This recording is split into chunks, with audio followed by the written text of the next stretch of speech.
Hailing you, hailing us from the USS Spacebook. Time to trim up your tribbles and go where no manscaper has gone before. Engage your warp drive for this YouTube exclusive, raw as ever. We're unfiltered, as live. It's our Star Trek video podcast come vodcast. You could turn the picture off, and pretend it's a podcast if you wish. These are news, views, and reviews from the final frontier. With me, Dan Hadley, Birmingham's king of the geeks. And yes, a lifelong, I think I can call myself a lifelong Star Trek fan now. I'd say, 3 decades or so is kind of a lifetime, isn't it? But we're making our way on this show through the ever-divisive and troubled 3rd season of Star Trek Discovery. Now, you could be one of those people out there thinking, troubled? Divisive? What's he talking about? Well, stay tuned, stay with us, because it could be a bumpy ride, but we're going to show you the other side to the final frontier. Lots of conversations with our home away team, as we've got here today. Who's with us? Beaming in, it's our guardian of forever here from a slightly different perspective. This is really quite strange. We're used to seeing him nestled in one corner of his domain on another planet entirely, of course. It's Fila Betkin, the rabbi from another planet. Well, I do enjoy a bit of nestling. That is true. I mean, I can't argue. We'd heard this. So the legend says that's what's written on the interior walls of the turbo lift. I was going to say turbo lift on the Enterprise, but probably. If you give me a minute, I'm going to be able to log in my normal view, but I'll switch over in about 5 minutes, I reckon. Multi-screen Rabbi delight, so you can get him in stereo. Everybody, how'd you fancy that? Yeah, we can. Your sound is a little different to usual, but we can hear you. Our other chair is filled by our navigator, of course, our regular panelist. Let's see what's out there with Keith Isles. Hello, Keith. Hey, how you doing?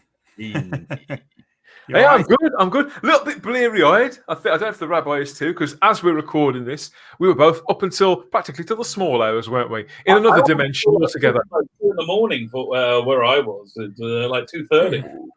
But you know what? I slept late till like 6:30, and I felt fine. Slept like the captain's log. There we are. Yes. So, how are you this week, Keith? How are things on the final frontier with you? Yeah, no, I mean, I went for a 10K run this morning, so nice. I've had my exercise and wait, I never lie down. What? and I've been doing my latest homework, which is Total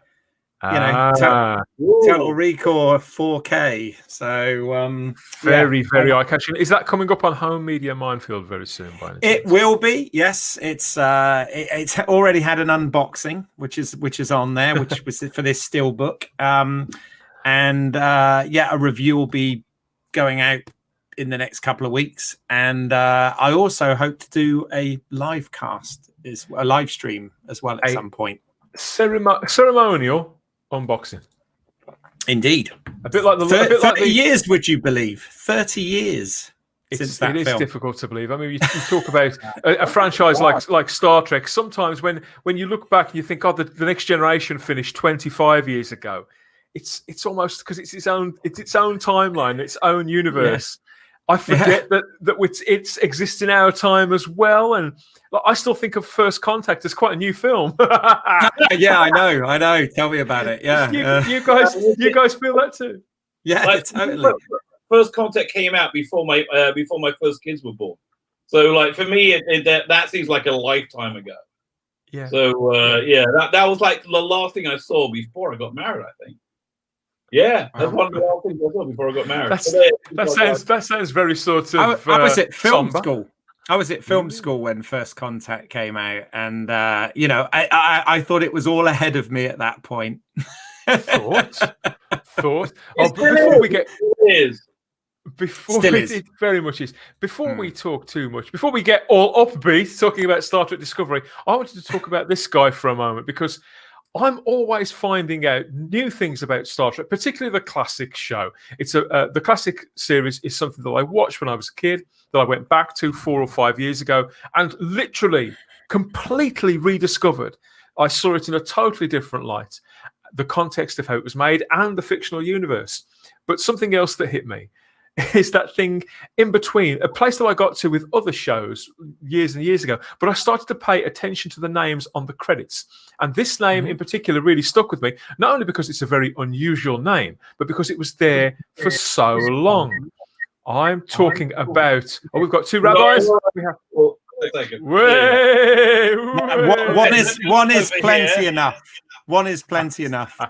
He's back. How weird was that? There you go. That's better. Oh, I feel much more safe now. There you go. Two C's. We don't. Now. We were nearly outnumbered. Flanked by rabbis. Flanked by. Yes, the other guy I wanted to talk about was this fella here. This name, Herbert F. Solov, who passed away this week at the age of 89. Now, it's a name, Keith, that I bet you've seen this name fly past with our bald-headed friend there. Dozens, probably hundreds of times, haven't you, as a Star Trek viewer? But yeah, executive in charge of production. He was there for a good couple of years on Star Trek. How much do you know about Herb? They called him Herb, didn't they? Herb Franklin Solov. Mm-hmm. Yeah, I mean, he did. There are some other big shows that he did as well for, I think, it was Desilu Studios at the time, which was Lucille Ball and Desianis Senior's production company, I believe, and obviously became Paramount CBS down the line. But yeah, I mean, these people are important when making any piece of fiction. There are so many people. These whole end credits, and it always seems like there's dozens of producers and whatever, but they've all got their role, and shit wouldn't get made without them, right? Exactly. Exactly. And for us, they are pretty much just names on captions, particularly when you're a child, aren't they, Rabbi? We get to know the names, and when they're unusual names, they do stick in the memory.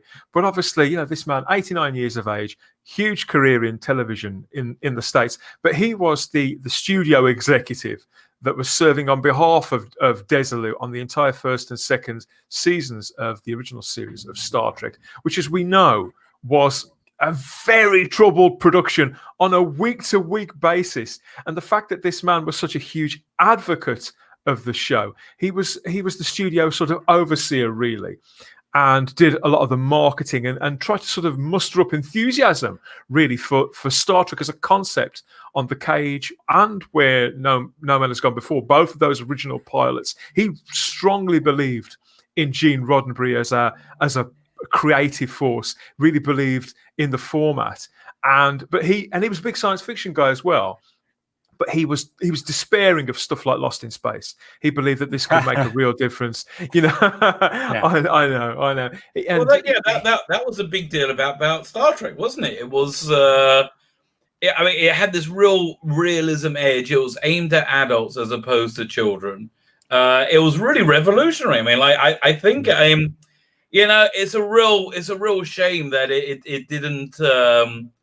It didn't have people in the scheduling and in the studio and CBS who could see the potential of it, because they just couldn't, right? They just couldn't get their head around it, and because I think it could have been, I think it would have been much more popular. Yeah, in England we had a show roughly at the same time called Quatermass, right? A little bit like about 10 years earlier, which was the first like adult science fiction drama. That was massive. That was just groundbreaking and huge, because it just found the audience.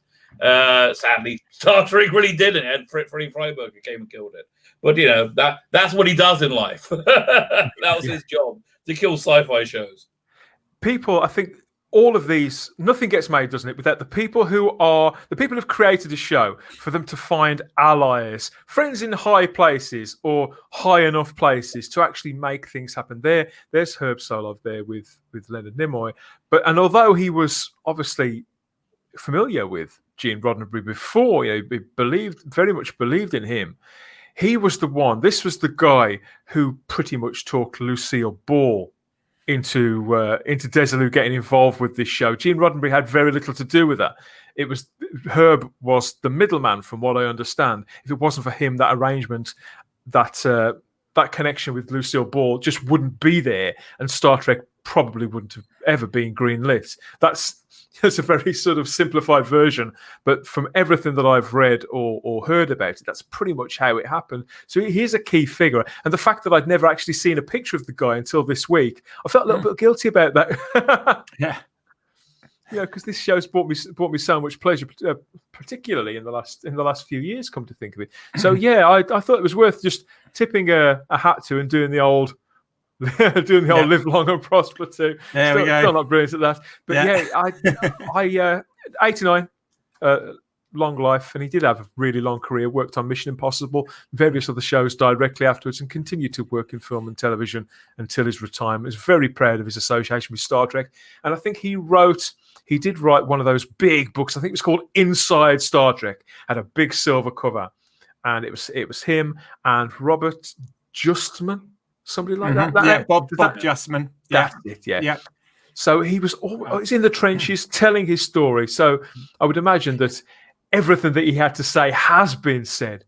But even so, obviously rest in peace, Herb, and thank you. Rest in peace, yeah. There was actually a lot. I mean, I'm a big Mission Impossible fan as well, really? And and there was actually quite a lot of connections from a production point of view between Mission Impossible and Star Trek, although obviously very different shows. But there was a lot of crossover with actors, with behind the scenes executives, production people and directors and all sorts of stuff. So they do have a sort of strange lineage together, actually.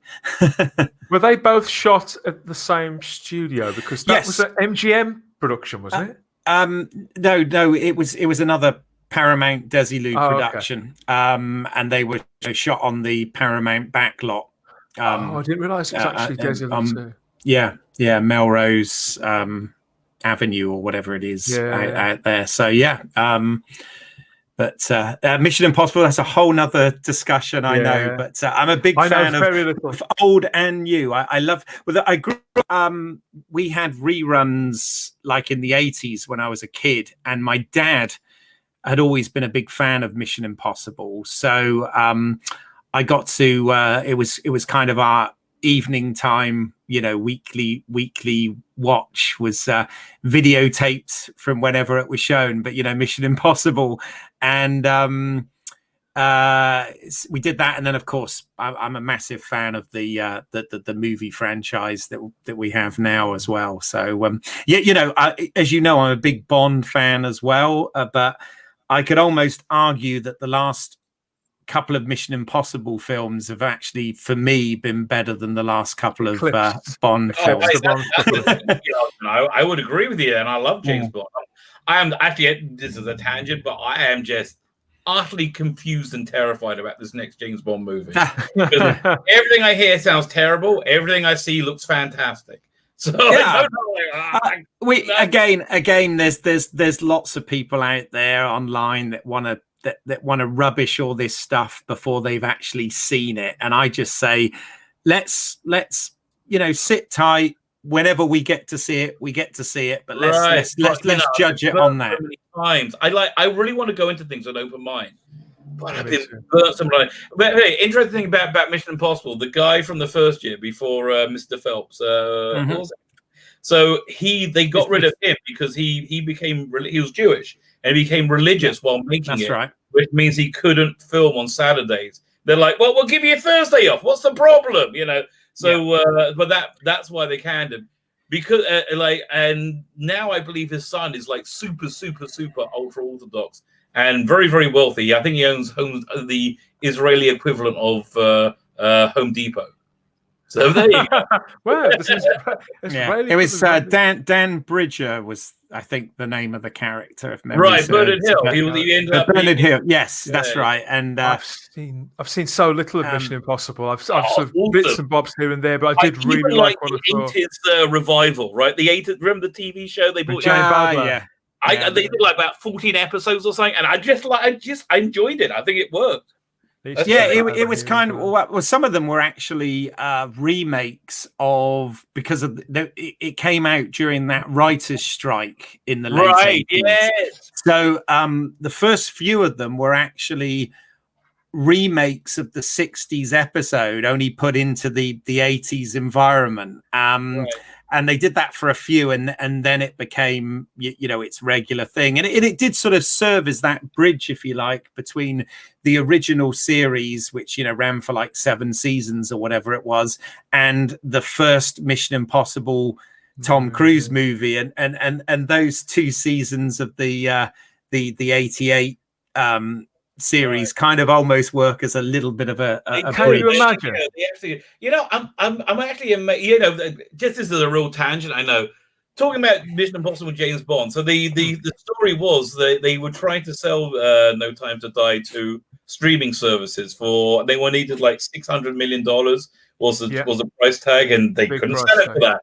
They could go 200. So it seems to me if they had a price tag like that, if they sold the entire, this is going to tie into Mission Impossible, so they sold the entire James Bond library plus the rights for 5 years to do James Bond TV spin-offs, that would be worth 600. That would have sold. So it's always been amazing to me that Mission Impossible, they haven't done a TV spin-off from it. And when they brought in the guy from Lost, who was in it for like 10 seconds in the 4th one or the 5th one, I thought, that guy is perfect to headline lead a show like that. Yeah, that's true. They can never see these franchises as clearly as we can they? Right. Yeah, we love them. And the destiny of Mission Impossible, it's always been a little bit sort of tied to Star Trek, I think. I mean, can you imagine? Because of the writer's strike, that very same writer's strike affected season 2 of The Next Generation. Can you imagine what would have happened if they'd have actually remade scripts from TOS in TNG? People would have been livid. Well, they got phased. They used phase 2 scripts, didn't they? Yeah. So they've got those in a drawer. But if they hadn't have had those, they would have probably had to actually, literally, not just sequel, but proper remake episodes, just to keep the production running, to keep people in work, the people who were actually working. Would have been mad. I mean, talking about James Bond, that James Bond movie, and this is the way I look at things generally that I've got to now, with that Bond thing where you're saying, everything looks fantastic, but you're still worried about it. The fact is, even though people involved in that Bond film are saying ridiculous things, cast members, production members, they're saying ridiculous things in interviews and being quoted as saying this mad and really quite divisive stuff. One cast member in particular, I'm really surprised because I thought she knew better. I thought she just didn't want to get involved in all that. Don't look at what people are saying. Look at what they're actually doing and how slick that trailer is, how that production did actually seem to go. Look fantastic. They really do. Those trailers look excellent. Although I think Daniel Craig should have left at the last one, and they should have. Tom Hiddleston. I want to see Tom Hiddleston Bond. In the time in between it being shot and now, and this is generally across culture, I think what's happened is that people get mics stuck under their chin or recorders or whatever. And it says, answer this really divisive and quite potentially career-ending question, please. And they go, we're inclusive.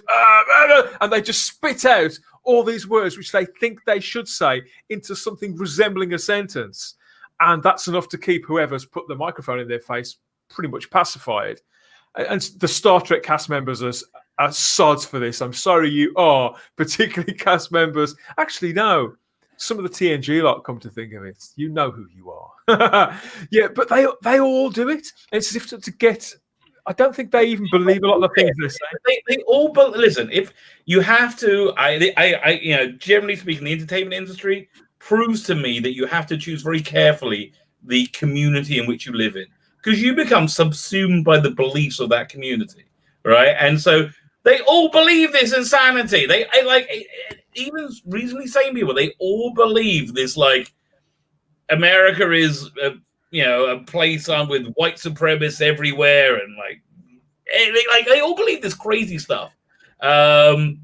Because that's what everybody. Again, if your entire community, if your entire world goes, well, this is it. Yeah, so you can have Jonathan Frakes saying this is whatever it is, or whoever says whatever. They all just believe it.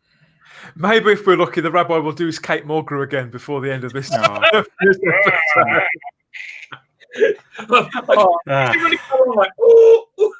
That's like one of those. What's the name? Ooh.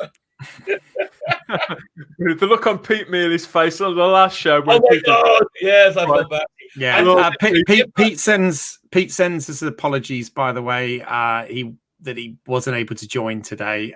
He's got he lives in the States, as you know, and he's got family stuff going on, so he couldn't join us today. You're a great sport, Pete. We'd love to have you back whenever you want to come back on again. That's fine by us. Yeah, talking of last week, I'm afraid it's time to check in with Star Trek Discovery Season 3. Everybody, we're now halfway, aren't we? That's the good news. Yeah, we're holding the line. We're staying with it right to the end. At least I am. Week by week, I never know what I'm going to get with this show. I watch those trailers now. I never used to. I used to switch it off before the next time trailer came on, thinking, I don't want it spoiled for me. Now, I think I'd rather see a few snippets for a vague idea of what I'm going to get and to see how painful or not it could potentially be. I don't know if you get those versions, depending on where you get your episodes from, because I think Netflix, they have different promos. Netflix don't have the next time on promos, so never see what's coming the following week. But I actually prefer that. I don't think I'd watch them even if they did, because I prefer to go into stuff with no influence whatsoever when I go into it, The only thing I ever know, Rabbi, is actually, and they don't always sink in, but the only thing I ever know is the episode title. And most of the time they go over my head. Sometimes because obviously you've not seen it, so you don't know the context of the episode title. But with this one, we got the episode title right away. And you think to yourself, oh, right. Where are they going to go with this? Because, of course, this one was called Unification 3. And you know what? Honestly, I think if this was done by people who like Star Trek and, had like Manny Coto, for example, if Manny Coto put out Unification 3, I'll be like, okay, I want to see. Go for it, yeah. And look, I obviously I hated this episode because I hate everything. I'm not gonna. This had a splattering of good ideas in it, which I think most of the episodes in this season had. You introduce it as being the divisive and controversial season 3. I think this is less divisive than season 1 and 2, and less controversial. It's less divisive than season 2, certainly. Yeah. But listen, I think they had several of the ideas in this I thought were very, very good, very interesting. Okay, but the analogy I gave on my review is a bit of a coarse one, but I'm gonna. You surprised me. It's like imagine your favorite food, a banana cream pie. Let's just look fantastic, right? And you want it, and then somebody gives it to you, right? And before you can do anything, a disgusting smelling, urine-ridden homeless gentleman rushes over and masturbates and ejaculates. Oh, Jesus. Jizzes all over your banana cream, like, and in quite an impressive content, I would say, impressive scream. Now there are sections of your banana cream pie that aren't covered in disgusting homeless man jizz, right? There. You can see them, and you could cut them out. I'm going to say you should probably pass. Disgusting urine-ridden homeless man jizz all over, on some of your banana cream pie. That banana cream pie at that point is tainted. And I think this episode of Star Trek really fits that analogy quite well. Oh, Discuss. Yeah, this one. Fucking hell. Okay, this is Unification Part 3. It's written by Kirsten Beyer, directed by John Duakotsky. Excuse me. Yeah, while grappling with the fallout of her recent actions and what her future may hold, Michael Burnham agrees to represent the Federation in an intense debate. Oh. Sorry. I'm in pain. I'll stop. If you saw it, you get the general gist of it. Yeah. Okay. Please say something nice. Say something nice about the Fed. I feel bad for it. Okay, I feel bad for the episode because we are just gonna beat it. You gotta be strong on this one and tell us why it's not awful. It was horrendous. I thought it was absolutely horrendous. I've got to be honest. And as a viewing experience, certainly pretty horrendous. As a story, I'm not going to say I don't know what they're thinking. I think I know what they were thinking. And I believe that as the midpoint of this season, sorry, I'm thinking about that tramp again. As the midpoint of this season, I can even see what its function should be. How did they fuck it up so badly to make a piece of TV that was just a massive chore to watch? I don't know. Keith, help me out. Okay, yeah. I mean, sorry, I'm still a bit speechless as to Rabbi's summary there, but no. Okay.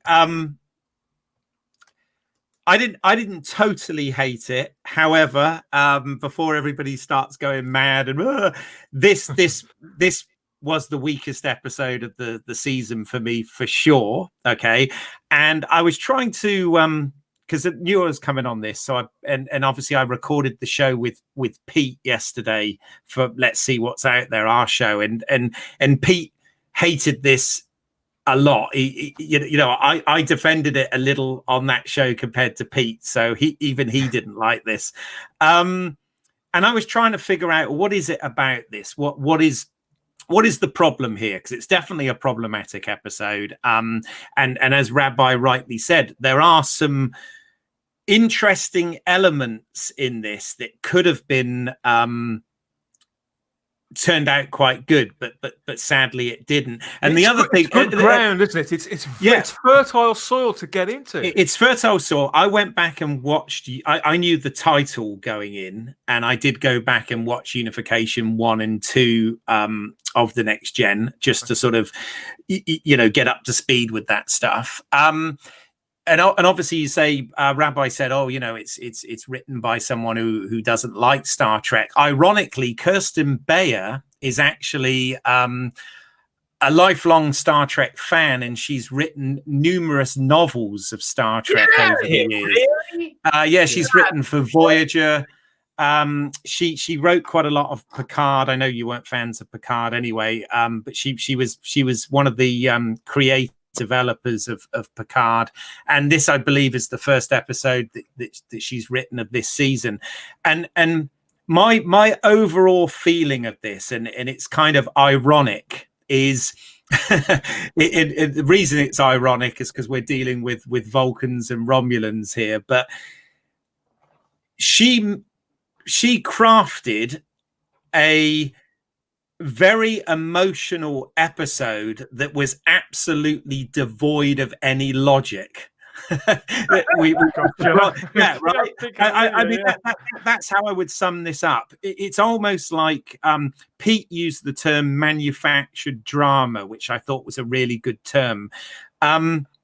It's almost like they tried to play it safe with this episode, and everything, all of the drama that they had set up in the previous episodes with Burnham, the situation with Book, the demotion, and what they were trying to align it with this piece of this chunk of Star Trek history there, that 2-part story, Unification. Yes, yeah.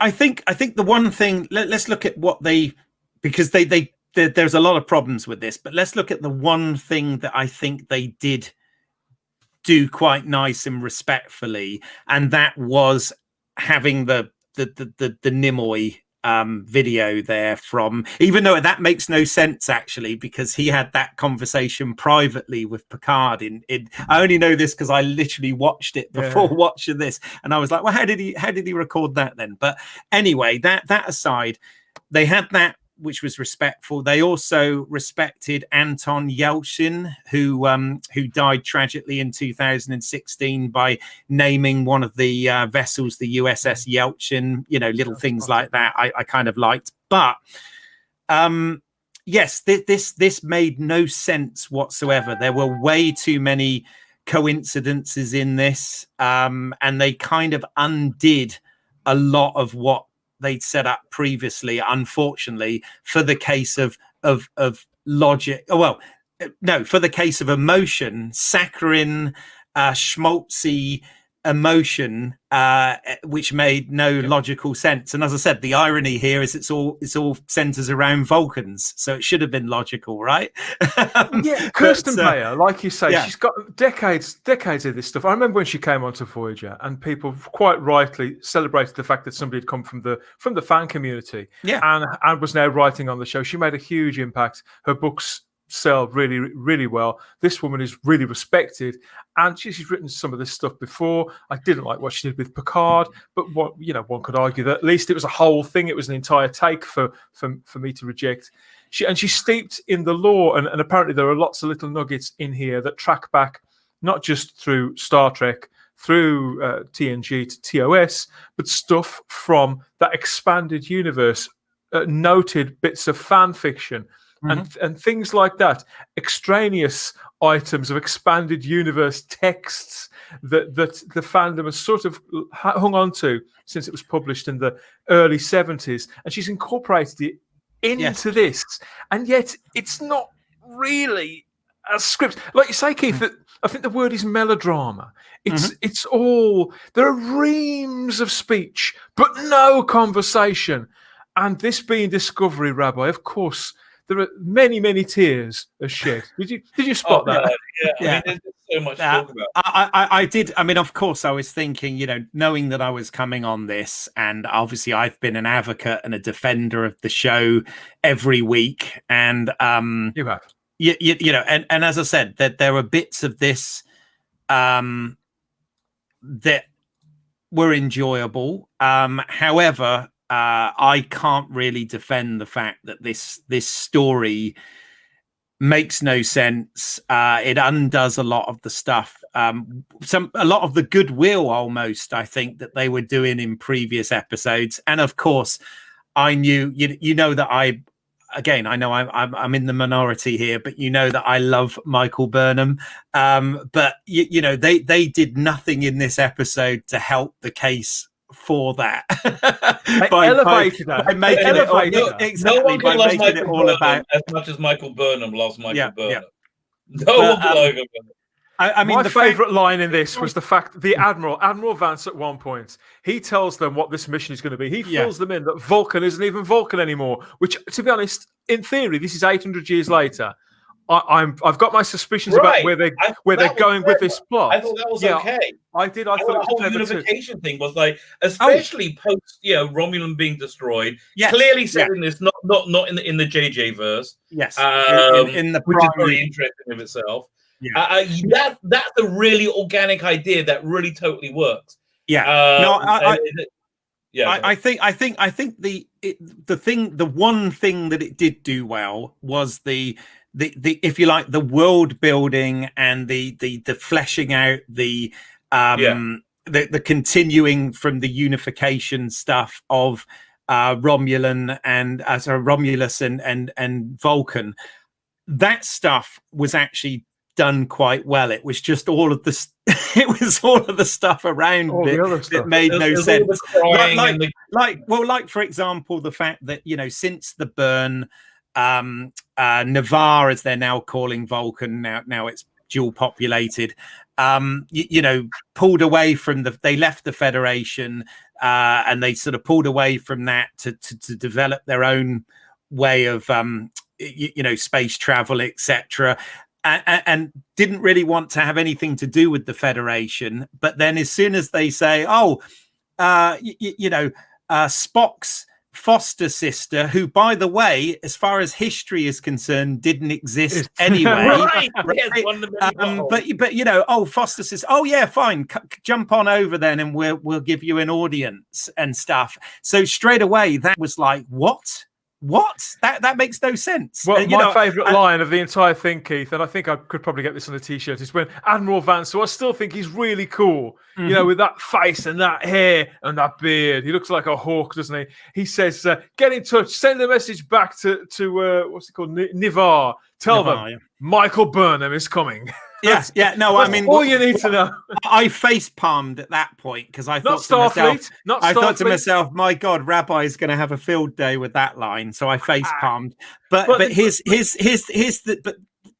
if that wasn't bad enough, okay, so they go to Vulcan, and I like the way they portray the Vulcan and the Romulans and how they're integrating and working together, and the fact that Ambassador Spock was successful, although it was obviously beyond his lifetime. That's fine, but then when they bought because they tried to tie this into Picard, because in the episode Absolute Candor we find about the Romulan nuns that are Romulan ninja nuns as they are, but they try and tie this into that, but then the fact that Michael Burnham's mother is I was just like, what? That's how coincidental is that? That's completely implausible, right? So I'm glad you picked up on that as well, because I thought when I saw her dressed like that, I thought it was something familiar, but I didn't really click until I started looking into it to prepare for this show. And apparently it is supposed to align with that whole culture. I remember that. I remembered all that from Picard, and boy, here's the thing: there's so much in this episode which is so unbelievably awful. I feel there's less I can really grab onto on this one, because you just hit with a tsunami of we haven't even talked about Tilly yet. It's a tsunami of coincidence, which I mean, it's a tsunami of terrible plot contrivances, as you said. The tone is just unbelievably not Star Trek in any way, shape, or form. The tone is just awful. Again, this is me. You have the Tilly's plot line, which is that makes no sense. Listen, if you're in a car crash and you want to check if you had a head injury, that's one of the questions I would ask you. So, would Tilly become first officer? If you say yes, you've got to go to hospital instantly. Again, that felt like it was almost trying to give. I felt like the writers' room on this were like, what can we give the fans that we think the fans all want? Oh, I know. Tilly is a popular character. Let's make her number first one officer? In this. But in the logic of the story and the organization of stuff. I mean, that is that's Saru's first majorly bad decision here, because it actually makes no sense. And also the fact that the crew all accept it, which is lovely and whatever, but again, you've taken away any basis for drama because of that. And I was really hoping that they'd put Lieutenant Willer, who was established a few episodes back, who is one of Admiral Vance's team. I was really hoping that they were gonna, because that would have caused somebody maybe Keith who actually knows somebody who. They need somebody there in that position. Somebody needs to be there in that position. Who knows? They've just leapt forward centuries. Their entire culture is different. The technology they're using is completely different. Exactly. They should have installed an officer, like you say, a contemporary Federation officer, at least. Or if they had to promote, if that wasn't possible, one of these other crew members that they keep showing us more and more of, but we still don't know the names of, bring one of them to the foreground and show some side to them that we didn't see before. Yeah. And sort of play catch up with that. There are so many other options. I agree. I mean, again, your audience out there will be shocked, but I agree entirely with you on this. Let us know in the comment section. Are you shocked? Is all this shocking to you? Do you think this is a massive change for Keith here? Well, no. I mean, I'm not saying I now hate Discovery, so please don't read that into it. I just have problems with some of the logic in this episode. But I also think that they missed an opportunity here to create some drama moving forward, because like you rightly said, Dan, not only would it be logical to assign somebody to the Discovery that has some knowledge of the 900 years of history in between and is actually lived in this time since the burn and all this sort of thing. That would make total sense logically, but from a storytelling point of view, that would create a lot of drama, because there would be a whole trust issue. There would be officers that feel that they've been sort of stepped over. There would be all sorts of opportunity here for some good drama. Again, the thing they didn't do in Voyager, they could have done with this, and they've played it safe. Unfortunately, I feel like this episode, they've tried to hit the reset button again and play it safe, and this felt very episodic. Yes, we've had plenty of, there are some people, it's a little bit like they're damned if they do, they're damned if they don't, because a lot of the criticism of Discovery has been that it's all been pew pew, shoot 'em up action episodes. And this wasn't. This was a talky episode, which we've had plenty of Star Trek that are talky courtroom type episodes, right? But that doesn't mean that, the story has to be good. That's what Bayer was trying to do, was that she was trying to give Discovery its court-martial from TOS, for example, or Measure of a Man from TNG. She was trying to make it quintessentially Star Trek. Yes. But in doing so, you wonder if some of these plot elements, these contrivances, were forced upon her. But then again, isn't she one of the principal writers on this? So that's quite unlikely. Even if this was allocated to this particular episode, okay, in week 7 we're going to do this, and Tilly is going to be made first officer, so whoever gets to write that chunk has to try and sell that stinker.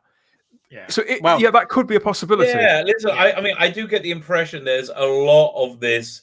I mean, given that she's an experienced writer, and I now get why she gets the Vulcan Romulan thing. If she's an experienced writer and experienced Star Trek over, I just think the fundamental attitude of the show is something that's been imposed upon this episode. And I think it just really stands out in this episode.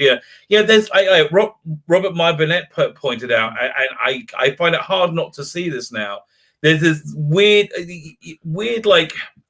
You find like progressive liberals who talk about diversity and inclusion as being something important, right? Something that's like they tend to embrace this very, like, I think, racist, segregationist outlook, which is just kind of like happening in Discovery. You got the black people have clumped together, you've had the LGBTQ people have clumped together, and then you've got the people who don't matter have clumped together, and then you have Saru and you have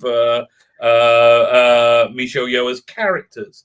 But like, it's this weird, this weird segregationist view of the world, because I just think they're fundamentally racist. And I don't think they're racist because they hate people of differing, genders or skin colors. I don't think that's going on. I just think they've adopted an ideology which is very uncomfortable with differences, which is so antithetical to Star Trek, which is, IDIC, that is the entirety of Star Trek, that we are all one group of people, and these focusing on our differences is fundamentally wrong, which I just think is a core belief of the production team. They do focus on our differences, which is why I think is one of the reasons why this Star Trek is never going to work. That's left wing. That's left wing dogma at the moment. The kind of left wing dogma that we're being sort of consumed by. I wouldn't even call it left wing. I wouldn't call it left wing because I know I'm a bit of a reactionary person, but I really genuinely believe that we need a functional left and right wings of ideology and politics to have a good society. I really think that's very, very important. And I think that's something that we've mostly lost in 2020. And completely. Well, I must admit, like I often, I have all these conversations, and this thing about agendas and whatever always come up, and sometimes I just sort of think to myself, oh God, you're reading into that and you're putting that there, and let them tell a story, and and all this sort of thing. In this particular instance, I can sort of concur with what you're saying, and I do feel it was a bit more. It felt a bit more preachy in that way in this particular episode compared to what we've had so far this season, from my point of view. But yeah. I mean, I wish I could defend it better than I am. As I said, I didn't totally hate it, but I can definitely see the issues with this one. And the main one was it just did not make any sense storytelling wise. That was here. I was watching this. I worked out a way for this to make sense, right? And in fact, the entirety of Discovery to make sense. So it's been my premise that Michael Burnham is mentally ill.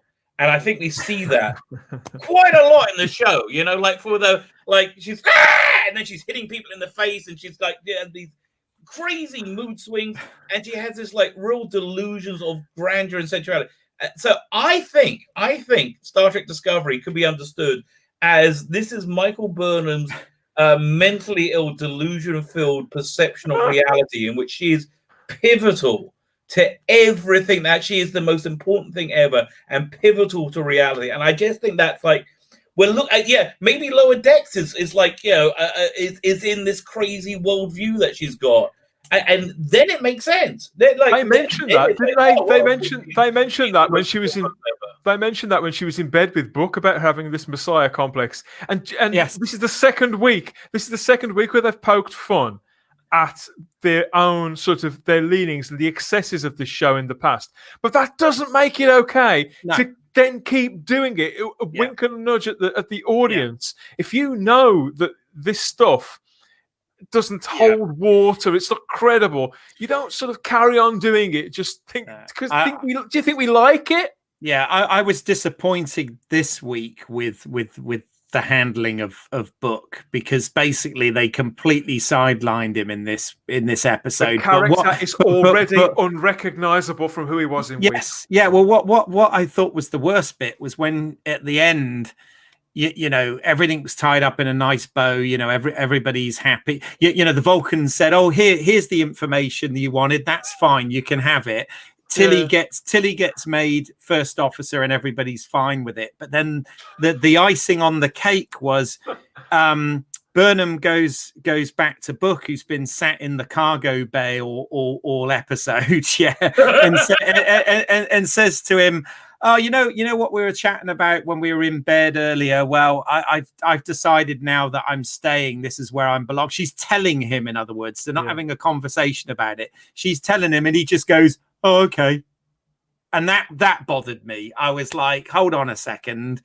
This is not what was set up earlier. You've just made it all okay when that wasn't the conversation that you had in previous episodes. They can't write conversations. That we've got a picture up on screen at the moment of Saru with Tilly. That was an attempt by them to have a conversation with these two characters, and it doesn't work. They can't sell it. And as great as I think Doug Jones is, and Mary Wiseman, I know her heart is in this part, but she's just not good enough. The entire scene, when they said, when they announced, "Oh, I want to make you my first officer," I out loud, I was watching this alone, and I went, "What?" Yeah, I can hear you say that. I say this every week, and it's there's no easy way around this. She doesn't look in the best of health in this season. She looks like she's had a baby. and she put on a few pounds, and it's fine. It's fine for somebody to have a baby and put some weight, but it's not fine to be a movie like a TV star in an established role. All of a sudden, you're like 30 pounds heavier. And look, I'm a fat guy. Yeah. I'm not ranking on her for being like. I think she's a attractive person, but it's just it looks like she's out of control and she's a wreck. I mean, I'll be honest. I think that bit is irrelevant. Okay, but the thing that I've got the problem with here is she is no more than 2 years out of the academy. She was a cadet in the first season. She got promoted to an ensign, last season, and then of course they've jumped 1,000 years into the future or whatever. But a few weeks back, the Western episode that I had to defend that you guys hated, but one of the criticisms there was that she was too scared to even go on the mission. Yeah, and Saru said, "Oh no, come on! I believe in you. I want you with me," and all this. And now suddenly she's first officer, and that's what I have a problem with, because that doesn't make any logical sense. And I can see why they've done it in terms of she's one of the main, she's one of the main 6 in the cast, and she's a real fan favorite and all this. So I sort of see from a production point of view why they've done it, but from a storytelling character logic point of view, it makes no sense, and it's a real shame that they've decided that. I'm disappointed because Discovery is now not delivering in the way that I was hoping it would. And they're not, on this and episode. even though they've got this great admiral sort of bearing down over them now, more than ever, they don't seem like an actual crew, a team. This how can I put, these career-minded officers who are all like high achievers and who push themselves to constantly succeed and to explore and to be the best of humanity. That's not. They seem now like some sort of little support network who are slapping each other on the back.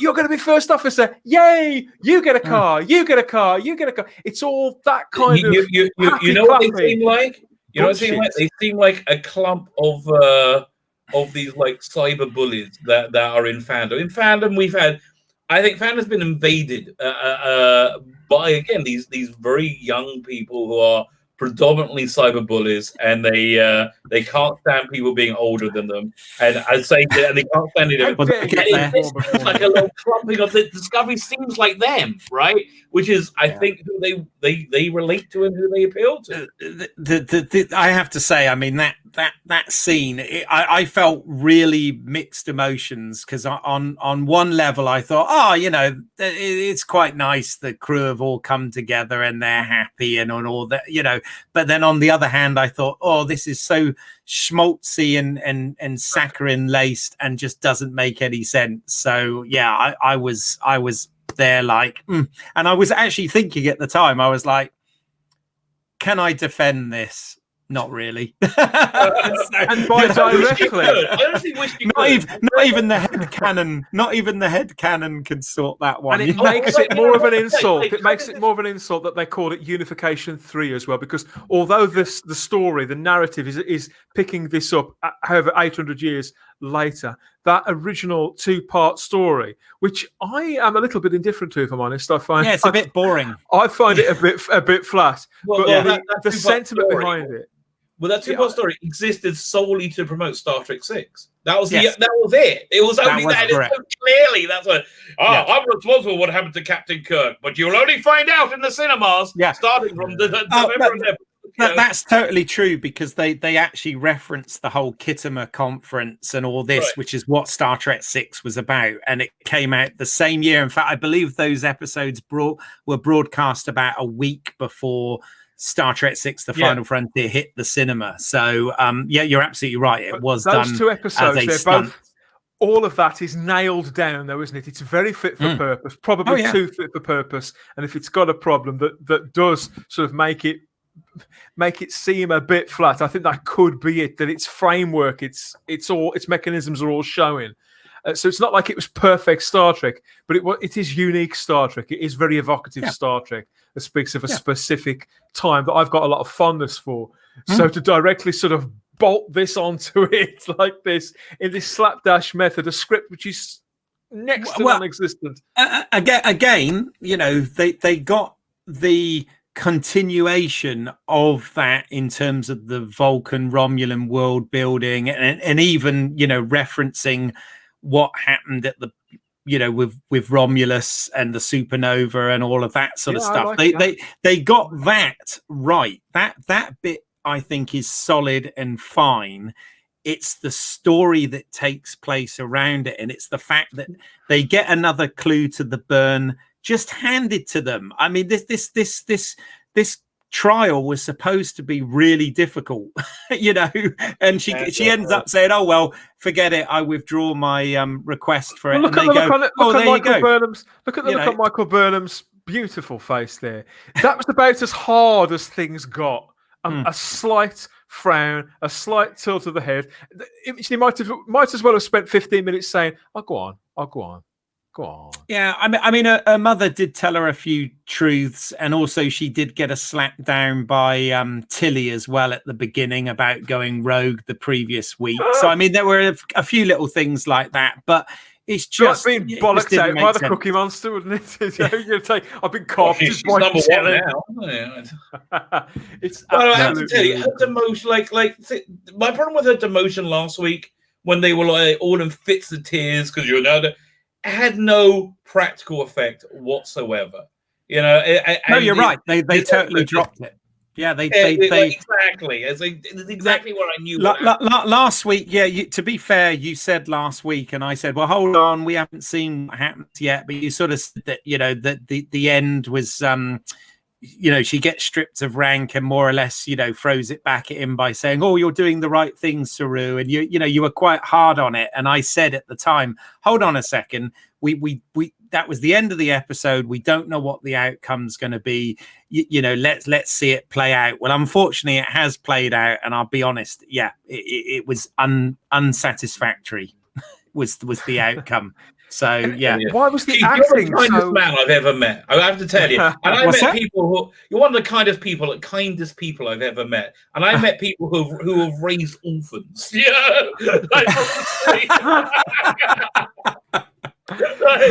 This guy, this Vulcan here with his hands behind his back, he was a terrible actor, wasn't he?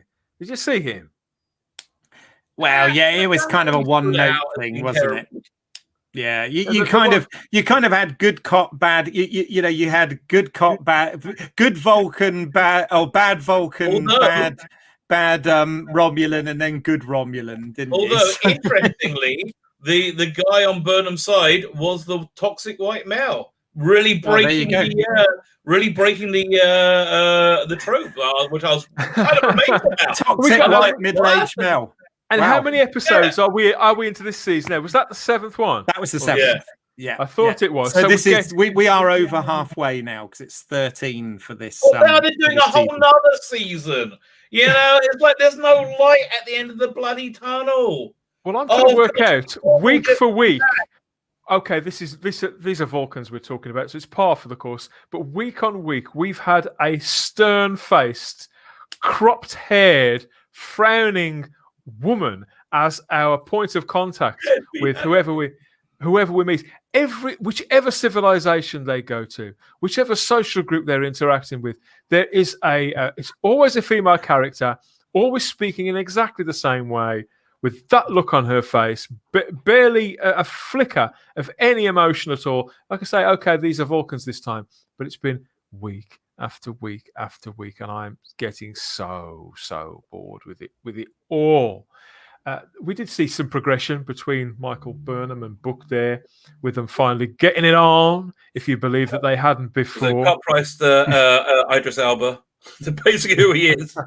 Yeah, I've gone from being like a big fan of this guy to really thinking, "Oh, come on, mate, you must be just take the money and go." It's he was complete. His character was just completely passive in this episode, which again was a shame because it's a waste. It's a waste of a good actor. Look on his face here. Look at a cool character.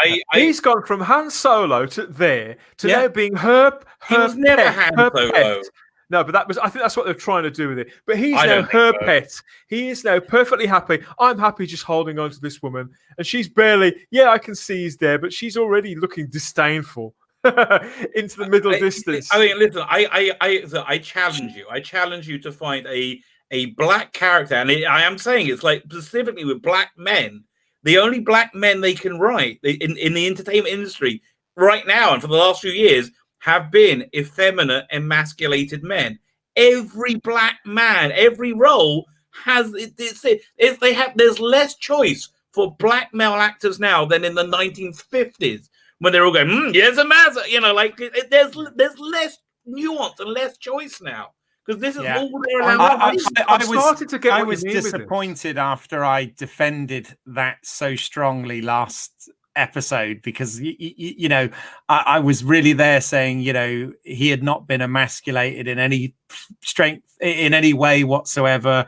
He was key to that prison breakout, and he was still the book that we'd met at the beginning of the season and all this. And unfortunately, he was only in 2 scenes of this, but I feel like they kind of undid that a little bit this week. It felt like a step backwards for me. I'm sad to say because this one what didn't go the way that I wanted it to, and I've got all my theories as to where the show could have gone, and they didn't. They went safe with this one because they have Sneaker Walton Green and this actor. I'm sorry, I've forgotten his name again. They've got a chemistry there. There's something in that, and they're letting it ebb away. They're letting every time they get something a little special about this show, just like with the Starship. I'm going to keep complaining about this because they shouldn't have updated. They shouldn't have refit that bloody Starship. Yeah, I got a point on that, by the way, that I thought about. This is the trouble. Okay. I think about this stuff too much. But they have created for themselves a continuity error. Okay, because a lot of this season has been referencing a short that they did called Calypso, okay, which is actually the best of the short films. I like it. That's not saying a lot, but in that you see Discovery, which is supposed to be ahead of this, right, in a nebula, but the Discovery that you see is the original one. It's not this. It's not the A Discovery. It's the. So again, they've kind of, by doing this, they've kind of created them, to sell more Eagle Moss models or whatever it's for. But they've kind of created their own little continuity issue now. I suppose the justification is not many people would have seen the short film. So who cares? But nobody cares. Yeah. Including in the production, nobody cares, and that's really the justification. Yeah, it's sad. Really, it's sad. Man, I'm really sad that you didn't like it. I really wanted you to like it. I really wanted to like it. And I'm not saying I didn't hate it. I just have problems with it because it didn't make it. It was trying to be. As Pete said, manufactured drama. It was trying to be overly emotional, but lacked logic. And as I said, the irony of that whole thing is we're dealing with the Vulcans, which was about the one thing they got right. But they've undone so much that they set up previously this season to be really cool, and they seem to undo it in this episode, and I'm annoyed about that. I want it, and if we're to believe that they're on this noble quest to unite the Federation again and to solve the mystery of the burn, which any interest that I had in that weeks 1 and 2, I don't give a I really don't. Well, because the internal logic of it has just been thrown out the window. Last week, Burnham had it was like they could go instantly to the planet of the frat boy, whoever he was. I can't remember, but they were there with there and back in 12 hours. How? I just don't understand. Is it literally right next to Starfleet? Is that what was going on? That's a bit weird. But okay, well, another problem that I think, I'm having trouble just getting over is how Michael Burnham and the Discovery crew have found this crucial information for the source of the burn. No, it's like the problem is there's a real opportunity. It says we're 1,000 years out of time. Maybe science is a bit different now from how he did it. And we have a way of analyzing which has been forgotten. And that could have been no. It's just like she thought of like very, very basic that any scientist should have thought of. No, I mean, I would love to be able to defend this, and you're absolutely. I mean, what I was thinking when I was watching it is, hold on a second. You know, the Vulcans haven't wanted to share this information with Starfleet and the Federation. They've distanced themselves. They may have had some communications, but it's not been anything relevant. And then suddenly they say, "Oh, we've got Spock's foster sister from 900 years in the past here," and they went to great lengths at the end of last season to say that had been redacted from history, which I thought was silly anyway.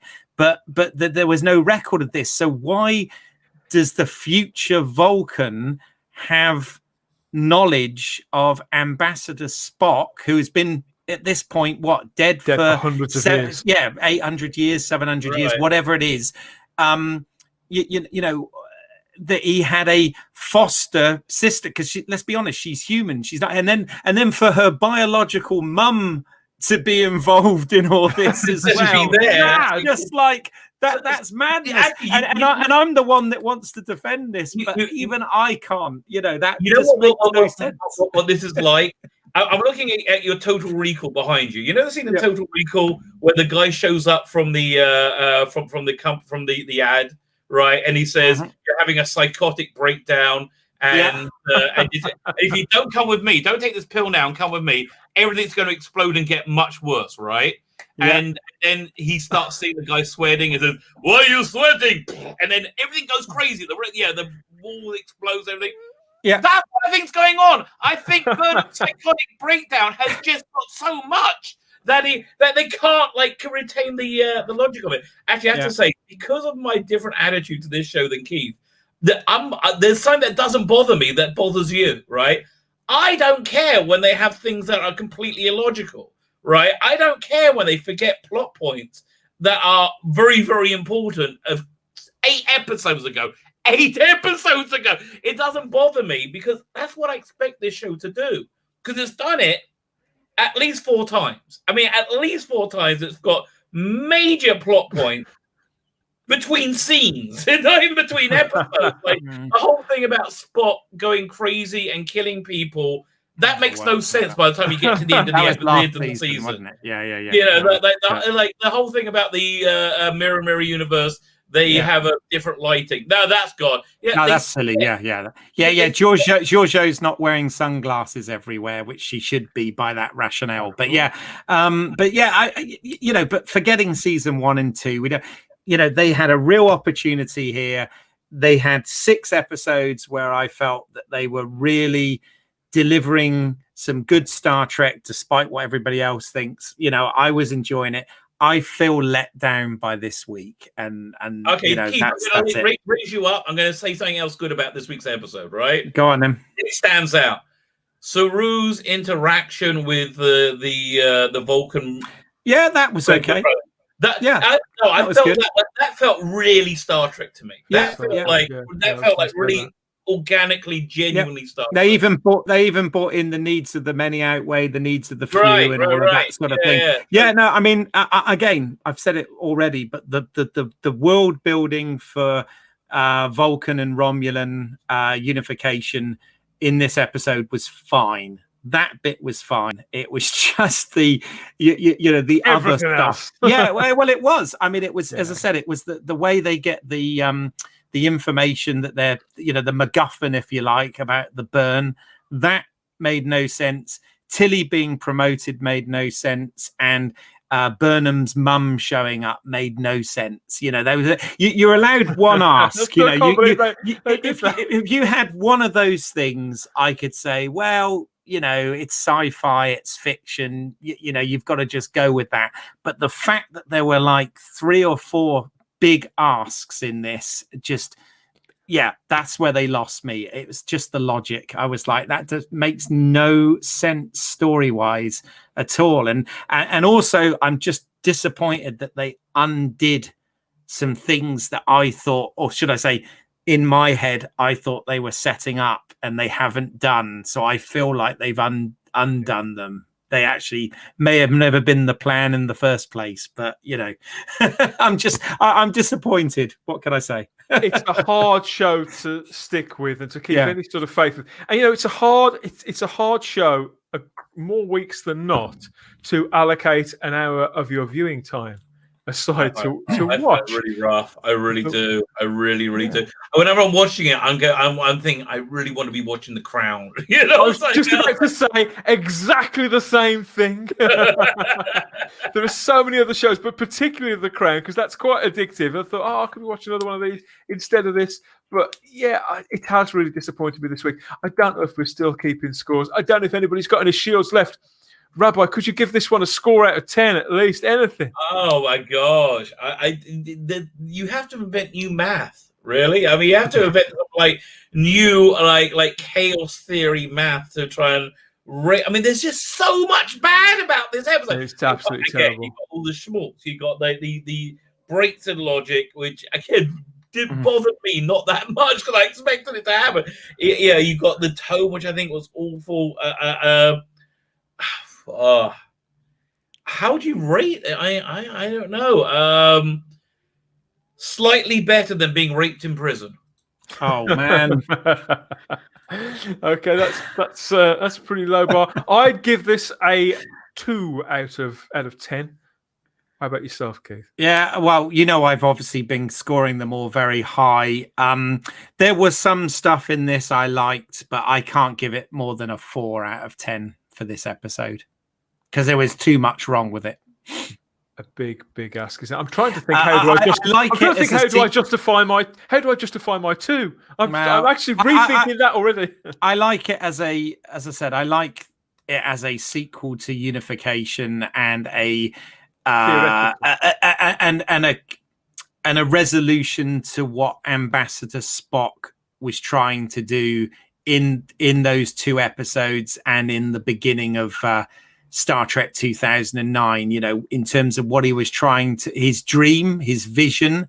It got there, and I'm happy about that. What they want to do is still visible, just about. Why was reunification a part of Picard? That should have been a real central part, because rather than having the Romulans, living in refugee camp, that should have been a real central part of Picard. And I think that would have made Picard.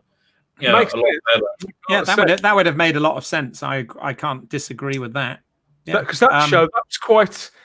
That show seemed so all over the place. The portions going up, there was lots of different facets in different places, and some of the time it just felt like it was scattershot. And yet at other times it was just plain incompetent. And I think that they hadn't really thought about, because I suppose the starting point with Picard was Patrick Stewart and a story that he wanted to tell in a very particular way to make a very particular political point about today's world. Yeah. If anybody would have stopped and have thought about it in context as a Star Trek show, I won't even say first, even secondarily, I think would have had something that was, again, just a bit more robust. Would have at least have stuck the, however, how many episodes was that? It seemed like 40. There was 10. There was 10 episodes of Picard. Good God. It did drag on for a bit. It's astonishing. Yeah. What a missed opportunity. And this year we've had more Star Trek, haven't we? More new Star Trek than any other since 1993 or 4 or something like that.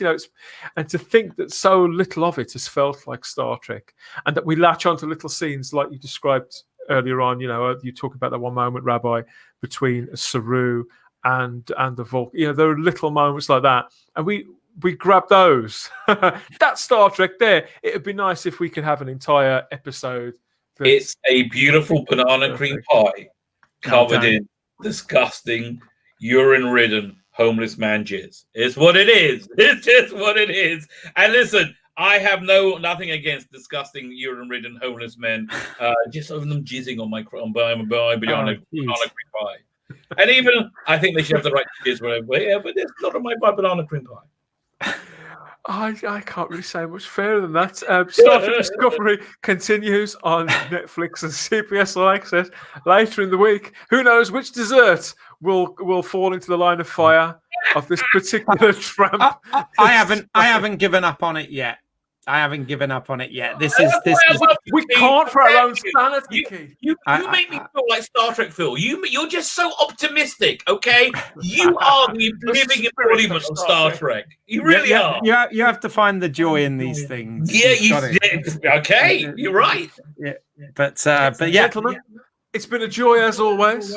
Whoever's brave enough to step into the breach with us next time on this show, we'll have to wait and see. Who can we drag in? Pete, you fancy it? Anybody else out there? Does anybody who loved this actually let us know in the comment section? Have we got it all wrong again? Is there something we're missing, or what was this episode doing on another level that we can't even appreciate? Please let us know in the comment section. And while you're there, it'd be rude not to smash the like button. They say smash quite a lot about these things. Smash that like button for us if you would, and subscribe to the channel. We're over halfway through Discovery Season 3. Lots more great conversations to come between now and the end of the season, the end of the year, and who knows what's going to come in 2021. I think we're some way off Season 4 when eventually that happens. But we'll find other things to talk about in the meantime. Do you think Picard Season 2 is going to happen? Not a chance. No, I think that they were worried about insurances, weren't they, because of Patrick Stewart's age. That was the issue. I think during COVID, like in a plexiglass container, for the whole season. Like they did that to William Hartnell in the Three Doctors in 73. There is, from what I understand, I do know of one guy who has been working on Picard Season 2 on the scripts, on putting that together. But they do that on all sorts of shows that some of them never even happen, never come close to happening. So I wouldn't take that as a given. Actually, you know what? You know how this episode wasn't terrible? Would have been quite good. If you just read the synopsis on in an episode guide, and they just tell you like reunification. Yeah, oh, that sounds pretty good. It's just the. Oh no! Then you got the Tilly coming first officer. Yeah, no, sorry, I'm out. I can't do it. Right. Oh God, what have they have cooked? What will they have cooked to sort up for us next time? I can barely. How many days? It's about 4 or 5 days as we record this until episode 8. Who knows?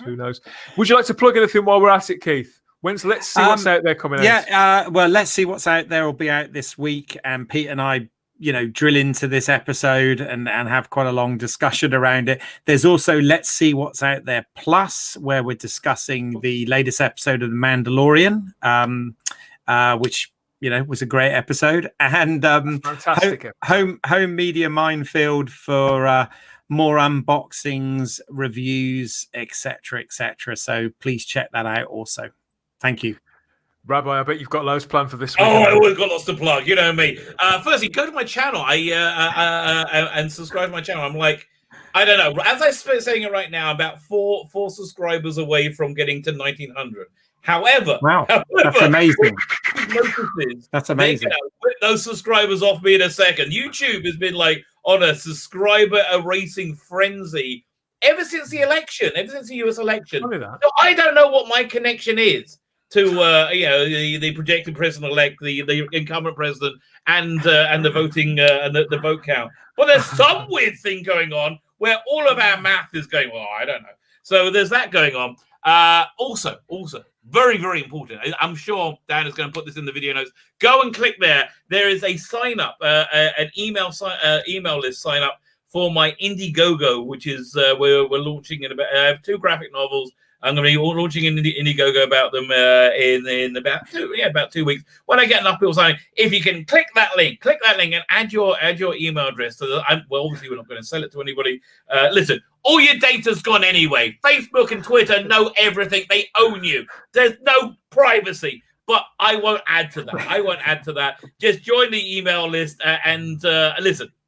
I'm not going to guarantee you blessings and riches if you join that email list. I'm not going to guarantee it, but it might happen. It might. I've heard it. I've heard people say, "See, I was homeless, and then I saw a banana cream pie, but instead, I signed your email list, and now I am wealthy and I have a large house. I signed up for it, and within a few hours, I closed my eyes, opened them again, and I could see that all of the mycelial network. It was incredible. Well, I tell you, you normally need some some. I'll stick with it to be able to see that network. Yeah.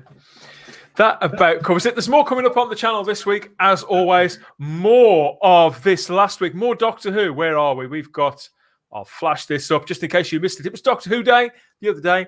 A big party we had on the Spacebook channel with the Rabbi here and various other guests. We had the wonderful Starry-Eyed Girl. We had Simon Horton, the original Lunatic. We had Ian David Diaz, the mega geek, and lots of other people. We had breaking news there as well. That was a lot of fun. So you can still watch that on the channel now. That's about 2.5 hours worth of solid Doctor Who talk, geeking out. So many tangents, it's untrue. And we selected our companions of 2020 and even decided who was the big bad wolf. Don't miss that if you like Doctor Who. So much to laugh at, so much to enjoy.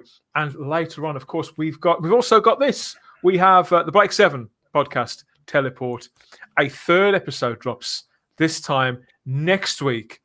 I was going to say, that's a great one. They're all great ones. That's my conversation with a man who is doing more than his bit to push on with the Blake 7 legend in another way. That's been the sort of conceit with these first few episodes. A lot of them are people who are doing their more than their bit to make sure that Blake 7 continues in one form or another, and that have been major parts of restocking the fan base really of this show that hasn't produced any new episodes in nearly 4 decades. So yes, watch out for that too. Blake 7, Doctor Who, of course, more Star Trek here on the Spacebook. And if there's a Saturday stream now too, which has become a regular thing, we've been talking about The Mandalorian and pretty much whatever else we feel like talking about on a Saturday tea time. That about covers it. Thanks for watching. Yeah, like the video, subscribe to the channel, drop us a comment, please. I think we're slogging our hearts out here with this Discovery Season 3. That's the very, very least you could do. Subscribe to everybody's channels, and we'll see you back here next time. Beam back in. Who knows? Who knows where that conversation will go? I can only imagine, Rabbi. I can only imagine. For now, thank you, everybody. Bye-bye.